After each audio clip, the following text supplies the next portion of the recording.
Hello વિદ્યાર્થી મિત્રો, કેમ છો? દીપેશ રાણા એકવાર ફરીથી આપનું સ્વાગત કરું છું. ધોરણ 9 યુનિટ પહેલું ચિત્તાસ ટીયર્સ, જેમાં આપણે આગળના લેક્ચર્સની અંદર ભાષાંતર જોઈ ગયા છે, તેમજ વોકેબ્યુલરી સેક્શન પણ જોઈ ગયા છે. તો વિદ્યાર્થી મિત્રો, આજે પાઠને આગળ વધારતા આપણે લેંગ્વેજ પ્રેક્ટિસ નામનો જે ભાગ છે, બરાબર, તો આજે લેંગ્વેજ પ્રેક્ટિસ પર આપણે આજે વિડીયો બનાવ્યો છે. તો હું આશા રાખું છું કે આપનો વિડીયોના માધ્યમ દ્વારા આપને જે પણ નોલેજ મળે છે તેનો વધુ પડતો ઉપયોગ આપ કરી શકશો. ઓકે, તો ચાલો આપણે વધુ સમય ન વેડફતા ડાયરેક્ટ સીધા આપણે આપણા મેઇન કાર્ય પર આવી જઈએ. આજનો આપણો પોર્શન રહેશે લેંગ્વેજ પ્રેક્ટિસ. ઓકે, લેંગ્વેજ એટલે વિદ્યાર્થી મિત્રો શું થશે? બરાબર, તો લેંગ્વેજ એટલે ભાષા. તો આપણે ભાષાની પ્રેક્ટિસ કરવાની છે, આપણે અહીંયા ભાષાને સમજવાની છે, બરાબર એમ. તો જો L1માં શું આપ્યું છે આપણને? Read the story and notice the underline words. Read the story એટલે વાર્તા વાંચો, and notice the underline words, અને અંડરલાઇન કરેલા જે શબ્દ છે એને તમે સમજો. બરાબર, અહીંયા આપણે જે વાર્તા છે વાર્તાને સમજવાની છે, સાથે સાથે એની અંદર અંડરલાઇન કરેલા શબ્દ છે એની અંદર કયો કાળ વપરાયો છે એ આપણે અહીંયા સમજવાનું છે. ઓકે, તો ચલો જોઈએ. A group of frogs was traveling through the jungle. Okay, અહીંયા વોઝ ટ્રાવેલિંગ નીચે અંડરલાઇન છે, અહીંયા વોઝ ટ્રાવેલિંગ. અને આપણે જાણીએ છીએ કે વોઝ અને વેર એ કયા કાળના ટુ બીના ક્રિયાપદો છે? કયા કાળના છે? ભૂતકાળના. ઓકે, બરાબર. તો આપણને અહીંયા ખ્યાલ આવશે કે અહીંયા આપણે ચાલુ ભૂતકાળની વાત થઈ છે. A group of frogs was travelling through the jungle. Frogs એટલે શું થશે? દેડકાઓ. તો દેડકાઓનું એક ટોળું જંગલમાંથી પસાર થઈ રહ્યું હતું, બરાબર, ટ્રાવેલ કરી રહ્યું હતું. When two of them fell into a deep pit, જેમાંથી બે દેડકાઓ ઊંડા ખાડામાં પડી ગયા, બરાબર. ફોલ એનું ભૂતકાળનું સ્વરૂપ થશે ફેલ. ઓકે, ડીપ એટલે ઊંડો અને પીટ એટલે ખાડો, બરાબર. તો ઊંડા ખાડામાં બે દેડકાઓ પડી ગયા છે. All the other frogs gathered around the pit. બીજા બધા દેડકાઓ એ ખાડાની આસપાસ ભેગા થયા. ગેધર્ડ, અહીંયા જો ગેધર્ડ, આમ તો ગેધર એટલે ભેગા થવું અને ગેધર્ડ એટલે પણ ભેગા થવું, બરાબર. When they saw how deep it was, they told the true frogs that they were as good as dead. કે જ્યારે તેમને when they saw how deep it was, તેમણે જોયું કે તે ખાડો કેટલો ઊંડો છે. સીનું ભૂતકાળનું સ્વરૂપ શું આપ્યું છે વિદ્યાર્થી મિત્રો? અહીંયા સો. They told the true frogs, તે બધા દેડકાઓએ પેલા બે દેડકાઓને કીધું. ટેલનું ભૂતકાળનું સ્વરૂપ અહીંયા આપ્યું છે told. They told the true frogs that they were as good as dead. અને વેર એટલે ટુ બીનું ક્રિયાપદ અહીંયા બહુવચનની અંદર વપરાય. ધેની સાથે બહુવચન તરીકે ટુ બીનું ક્રિયાપદ વેર વપરાશે. They were as good as dead. તો તેઓ મૃત્યુ પામેલા સમાન જ છે. The true frogs ignored the comment and tried to jump out of the pit with their all efforts. બંને દેડકાઓએ જે કમેન્ટ્સ, જે સૂચનાઓ આપતી હતી, કમેન્ટ્સ એટલે એક પ્રકારની સૂચના છે, બોલવું છે, બરાબર, એને એ અવગણી. ઇગ્નોર એટલે અવગણવું, બરાબર. એમને અવગણી, એની પર ધ્યાન ના આપ્યું. And try to jump out of the pit with their all efforts. અને બંનેઓ પોતાના સંપૂર્ણ પ્રયત્ન દ્વારા એ ખાડામાંથી બહાર આવવા માટેના પ્રયત્ન કર્યા, બરાબર. The other frogs kept telling. જ્યારે બીજા દેડકાઓ તેમને કહેતા રહ્યા, ધેમ નોટ ટુ ટ્રાય, તમે પ્રયત્ન કરશો નહીં. એસ દે વેર એઝ ગુડ એઝ ડેડ, કારણ કે તેઓ મૃત્યુ સમાન જ છે, બરાબર, મૃત્યુ સમાન જ હતા. Finally one of the frogs followed what the other frogs were saying and gave up. અને બંને દેડકામાંથી છેવટે એક દેડકાએ બીજા દેડકા જે કહેતા હતા કે પ્રયત્ન તમે ના કરો, ખાડામાંથી બહાર આવવાનો પ્રયત્ન તમે છોડી દો, હવે તમે મૃત્યુ પામેલા જ છો, તેવું સ્વીકારી અને પ્રયત્ન કરવાનું છોડી દીધું. Okay, he fell down and dyed. તે નીચે પડ્યો અને મૃત્યુ પામ્યો. એટલે બેમાંથી એક દેડકો બીજાની વાતમાં આવી પોતાના પ્રયત્ન છોડી દીધા અને છેવટે શું થયું? મૃત્યુ પામ્યો.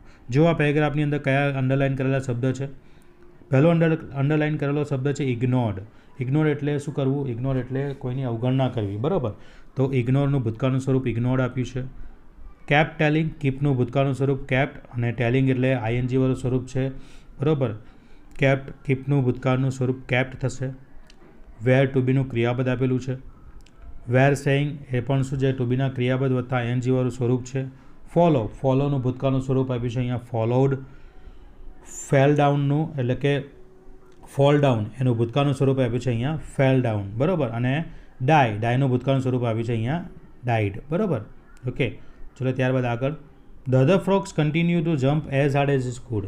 જ્યારે બીજો દેડકોએ પોતાના પ્રયત્ન ચાલુ રાખ્યા, એ પણ સખ્તાઈપૂર્વક, મીન્સ કે પોતાના ફૂલ જોશમાં એને પ્રયત્ન કર્યો કે એ ખાડામાંથી બહાર આવી જાય, બરાબર. Once again the group of frogs yelled at him to stop the pain and just died. ફરીથી બધા દેડકાઓ તેની ઉપર ચીસો પાડવા લાગ્યા, તેને બોલવા લાગ્યા, તેની પર બૂમ પાડી કે હવે તું પ્રયત્ન કરવાનું છોડી દે, તું પોતાને જે દર્દ આપે છે, દુઃખ આપે છે, એ આપવાનું બંધ કરી દે ને મૃત્યુ પામી જા. હી began jumping ever harder and finally made it out. તેને ફરીથી કૂદવાનું ચાલુ કર્યું અને છેવટે તે ખાડાની બહાર આવી ગયો. When he got out the other frog said. જ્યારે તે બહાર આવ્યો ત્યારે બીજા દેડકાઓએ તેને કહ્યું, did you not hear us? શું તો અમને સાંભળતો નહોતો? The frogs explained. અને ત્યારે એ દેડકાએ સમજાવ્યું એમને, બરાબર, એક્સપ્લેન કર્યું to them he was deaf. એ તો બહેરો હતો. He thought they were encouraging him to jump out of the hole at all the time. એ તો એવું સમજતો હતો કે તે બધા દેડકા તો એને પ્રોત્સાહન આપી રહ્યા છે એ ખાડામાંથી બહાર આવવા માટે, બરાબર. વિદ્યાર્થી મિત્રો, જો અહીંયા અંડરલાઇન કરેલા શબ્દ કયા કયા છે એના ઉપર આપણે થોડુંક ધ્યાન આપીએ. કન્ટિન્યુ ભૂતકાળનું સ્વરૂપ થશે કન્ટિન્યુડ. યેલ એટલે ચીસ પાડવી, બૂમ પાડવી, એનું ભૂતકાળનું સ્વરૂપ અહીંયા યેલ્ડ આપ્યું છે, બરાબર. બિગિનનું ભૂતકાળનું સ્વરૂપ અહીંયા બિગેન આપ્યું છે, બરાબર. મેકનું ભૂતકાળનું સ્વરૂપ અહીંયા મેડ આપેલું છે. પછી ગેટ આઉટ એનું ભૂતકાળનું સ્વરૂપ આપ્યું છે ગોટ આઉટ, બરાબર. ડીડ એ શું છે? ભૂતકાળનું સહાયકારક ક્રિયાપદ. જેમ કે વર્તમાન કાળમાં સહાયકારક ક્રિયાપદ તરીકે આપણે શેનો ઉપયોગ કરીએ છીએ? ડુ અથવા તો ડઝનો. પણ અહીંયા ભૂતકાળનું સ્વરૂપ છે માટે અહીંયા સહાયકારક ક્રિયાપદ તરીકે ડીડનો ઉપયોગ થશે, બરાબર. ધ ફ્રોગ એક્સપ્લેનનું ભૂતકાળનું સ્વરૂપ એક્સપ્લેન્ડ આપ્યું છે, બરાબર, ઈડી લાગેલું છે. વોઝ એ તો ટુ બીનું ક્રિયાપદ છે. થોટ, બરાબર, થોટ એટલે વિચાર, બરાબર. થિંકનું ભૂતકાળનું સ્વરૂપ અહીંયા આપ્યું છે થોટ.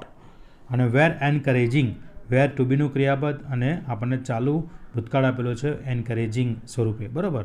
તો આ હતી વાર્તા ઉપરથી આપણને અમુક પ્રશ્નો પૂછ્યા છે ડીડનો ઉપયોગ કરીને. તો આપણે પણ જ્યારે પણ જવાબ આપીશું તો આપણે ખાસ કરીને ક્રિયાપદ ઉપર વધુ ધ્યાન આપવું પડશે. વિદ્યાર્થી મિત્રો, જ્યારે પણ આપણે ડીડનો ઉપયોગ કરીશું ત્યારે ક્રિયાપદનું મૂળરૂપ વપરાશે. ખાસ યાદ રાખજો કે જ્યારે પણ ડીડનો ઉપયોગ કરીએ ત્યારે ક્રિયાપદનું મૂળરૂપ વપરાય, અને જ્યારે વાક્યની અંદર આપણે ડીડ વાપરતા નથી અને આપણે ભૂતકાળનો વાપરવાનો છે તો આપણે ભૂતકાળનું સ્વરૂપ આપણે ટુ બીનું ક્રિયાપદ અથવા તો આપણે ભૂતકાળનું ક્રિયાપદ વાપરવું પડશે. ઓકે, તો જુઓ આપણને અહીંયા કયા કયા પ્રકારના પ્રશ્નો પૂછ્યા છે. શું લખ્યું છે? Use the underline words to answer this question in full sentence. Underline કરેલા શબ્દનો ઉપયોગ કરી અને આપણે સંપૂર્ણ વાક્યમાં આપણે એનો જવાબ આપવાનો છે. Answer that word in the answer. અને જ્યારે આપણે જવાબ આપીશું તેની ઉપર આપણે સર્કલ કરવાનું છે. જેમ પ્રશ્નની અંદર અંડરલાઇન કરેલી છે જે તે ક્રિયાપદની અંદર નીચે, એવી રીતે આપણે જ્યારે જવાબ આપીશું તે ક્રિયાપદને ભૂતકાળના સ્વરૂપને આપણે ગોળ રાઉન્ડ કરવાનું છે. જો કયા પ્રકારનો પ્રશ્ન છે? Did two frogs fell into the pit. શું બંને દેડકાઓ ખાડામાં પડી ગયા? તો કે yes, the two frogs fell into the pit.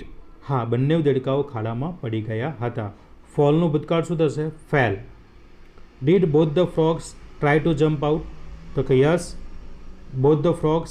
ટ્રાયનું શું થશે? Tried to jump out. Okay. Did the other frogs keep the two frogs telling not to try. Did the other frogs keep the two frogs telling not to try.